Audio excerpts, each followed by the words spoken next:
On est à 490 mètres de profondeur, dans une couche qui fait environ 120-130 mètres d'épaisseur, une couche argileuse qu'on appelle le calovo oxfordien,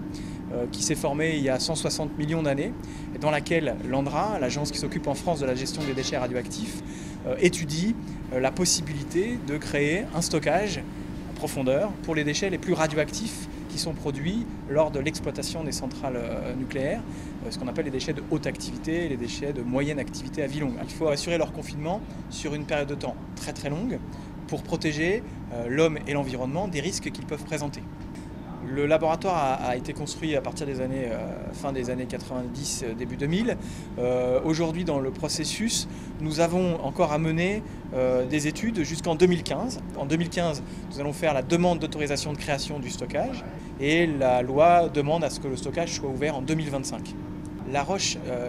dans laquelle nous nous situons est âgée de 160 millions d'années, c'est-à-dire qu'elle s'est formée il y a 160 millions d'années, à une époque où la France était d'ailleurs recouverte par un océan et où les conditions étaient plus proches de celles de latitudes tropicales que des latitudes qui sont les nôtres aujourd'hui.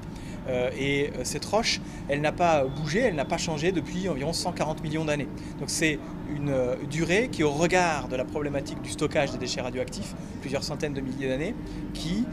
est quelque chose de rassurant, puisqu'on va demander à cette roche de ne pas bouger pendant encore plusieurs centaines de milliers d'années, ce qui est raisonnable au regard des 140 millions d'années depuis lesquelles elle n'a absolument pas bougé. Par ailleurs, nous menons des études qui permettent de vérifier que lorsqu'on crée le stockage et lorsqu'on y met des déchets radioactifs, alors il n'y a pas de perturbation, il n'y a pas de transformation et que la roche assure bien le confinement de ce qu'on appelle donc les radionucléides. On ne peut jamais être 100% sûr.